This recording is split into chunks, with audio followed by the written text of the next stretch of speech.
Hello everyone. It's Teresa with Critters Crochet. Happy Tuesday. I am so excited because we are starting a new series on Tuesdays for Critters Crochet. We finished our Technique Tuesdays from A to Z. That is done. So now we're going to focus on learning styles and how they apply to crochet. You know, I used to be a classroom teacher, and that was a big thing with we use different learning styles, planning lessons all the time to reach the uh, different ways that our kids learn. Not everybody learns the same way, and that's why we have all these learning styles, so we can adapt things that we're trying to learn to the styles that we learn the best from. And so I thought this would make a great series. I can show you each learning style and how it applies to crochet. And so as we go through this, each Tuesday video, I would love for you guys to leave a comment and let me know if this style of learning applies to you. Now, nobody's going to fit in just one category. There are 8 different learning styles that I'm going to focus on, and we don't fall into just one of those 8. Most of the time, 2 or 3. We could possibly even relate to all 8 of them in some way. But most of the time, people are a combination of two or three, something like that, of these learning styles. So I'm hoping as we go through these, that you will see what best fits you and how crochet applies to those to make you a better crocheter. There are 8 that we're going to look at. Like I said, there's the visual, the verbal learner, the logical mathematical learner, the social learner, the solitary learner, combination, the combination learner, like I talked about, having 2 or 3 or 4 styles combined in one, the physical or kinesthetic learner, the musical or auditory learner. So we're going to look at all 8 of these over the course of the next 8 Tuesdays, and hopefully this will help you to see, based on your learning style, what techniques or what ways will help you to best understand crochet, especially if you're a new beginning crocheter. Excuse me, so sorry. So today we're going to focus on the visual learner. Visual learners is pretty self-explanatory, really. It's you have to see it to understand it. You like pictures, you like charts and diagrams. You like to see the process being done. So, as a visual learner, I'm going to show you some books that I use that and the reason I love them because of the way that I learn. I am a visual learner. That's just one of my learning strategies, but it's probably my number one. That's my strongest, is I'm a visual. I have to see it to be able to understand it. And the book that we're using for Battle of the Stitches, the step-by-step guide to 200 crochet stitches by Tracy Hunter. Love, love, love this book. This is a great one if you want to learn new stitches. Join us with Battle of the Stitches to watch what we're doing. But I love this book because of the pictures. I can see exactly what that stitch is supposed to look like. And if it doesn't look like that, then I know I've got something wrong. So I have a visual to go by right here. But they also have a diagram. So if the picture's confusing or the wording is confusing to me, I can look at the diagram to make sense of it. So I love, love, love this book. Not only that, but the back also gives you lots of pictures to show you how to do each stitch. The more pictures, the more happier I am with using a book. I love a book that has pictures.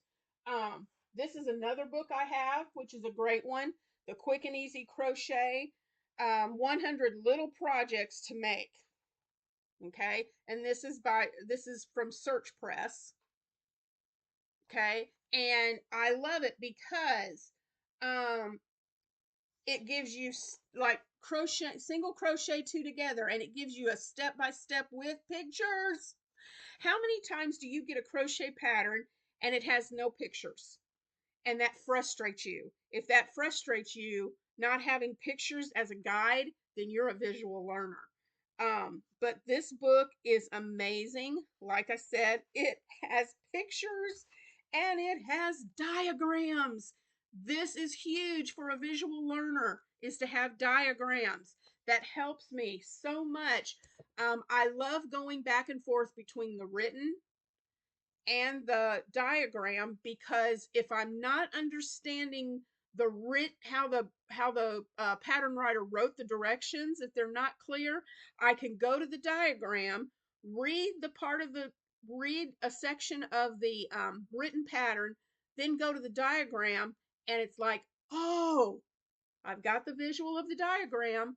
So then it clicks on exactly where to put that stitch and what that stitch is supposed to look like. So this one is another great book for if you are a visual learner, because it shows you pictures of what the project's going to look like. Um, but it also gives you diagrams and pictures to go by when you're creating these projects. Let's see. Yeah. Here's another one. This is the hippie beanie.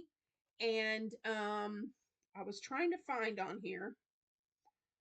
Um, it's got like a little flower motif on the hat, but looky there. There's a diagram to show you exactly what to do with that pattern. This is an awesome book. I love it.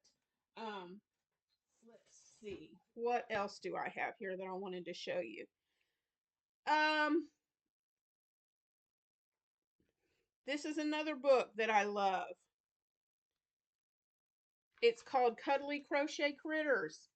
The beginning of the book shows you, if you're new to amigurumi, this is a great one, because it shows you how to assemble, how the best way to sew your pieces together, how to embroidery the facial pieces with pictures. It shows you this, how to make the stitches, how to color change with pictures. Did I say that enough, that it's with pictures? So that makes it great. There's one book that I did pick up, and I thought it was going to be a really great book, and it is. It, don't get me wrong, it is. It's 40 crochet patterns for every season: winter, spring, summer, and fall. And I'm trying to remember. I can't remember exactly where I bought it from. It may have been something that I saw online on Amazon, maybe, and I thought, ooh, that sounds interesting. And I picked it up and I got it. But let me show you, it doesn't really appeal much to the visual learner, because here is, let's see. Um, let me find a good one here. Oh, okay. Here's a picture for this scarf pattern. That's it. That's the only picture in the whole pattern. And then the rest of it is just words. This is it. That's it. There's no diagram. There's no step-by-step pictures. Now, granted, it's a pretty simple stitch. I probably wouldn't need any step-by-step as an advanced crocheter, but a beginner, this would not work. And all of the patterns are like that in this book. Let me see if I can find. Oh, like especially if you were going to make this, and as a beginner, if you were going to make this flower little headband, I would love to have had pictures as a beginner to know exactly how to layer these pieces. So it's a good pattern if you like to just read a pattern and go with the wording, but if you're a visual, not so much. So remember again, and also, oh, another thing I almost left out. Another thing that's great for a visual learner are tutorials. That is how I learned to crochet as a beginner, because again, I'm a visual learner. So I went to classes and I listened to the instructions, but I'm not an auditory learner. I can't just listen and get it. So I kind of sort of picked up on stuff, but not really. But I did not really start learning to crochet well until I started watching video tutorials, because I'm a visual. So video tutorials are amazing. If you are a new crocheter, I am about to start another series of, I'm going to have a playlist soon. It's probably going to be not going to be for about another week or two, but my plans are to start a new playlist called Back to the Basics, and I'm going to be starting right from the chain on up through each stitch, teaching how to do these stitches, so that as a beginning crocheter, if you're on my channel, you can learn these basic stitches and learn how to crochet. So visually, and I have lots of other, my Battle of the Stitches playlist has a tutorial for every project that I have made with Battle of the Stitches, so you can learn different projects. If you are already know the basic stitches and you want to jump into a project, head over to my playlist for Battle of the Stitches and look at those tutorials and pick out something to make from there. So that basically is what a visual crocheter, visual learner needs. They need pictures. They need tutorials, video tutorials, charts, right? So they can see it and know how to work out that project and how to work out that crochet. So I hope you are going to enjoy this series. Let me know in the comments below. Do you feel like you're a visual learner? And if you think this series of videos is going to be beneficial to you, because I want what I put on my channel. Uh, I don't. I want it to be. I want it to be a channel where you can learn something from it, um, as well as being entertained. So I want the things on my channel to benefit you. So let me know in the comments if you think you're going to like this series. And so that was about our visual learner. Next Tuesday, I will be showing examples and talking to you about the verbal learner. So be ready for that. And I will see you tomorrow is Wednesday for Battle of the Stitches. I will be showing you my completed project, and you can watch everybody else's videos and go vote. And I'll talk more about that tomorrow. But I hope you have a terrific Tuesday. We are getting some storms coming in today, so I'm hoping that it'll just be a little bit of rain and thunder and nothing major.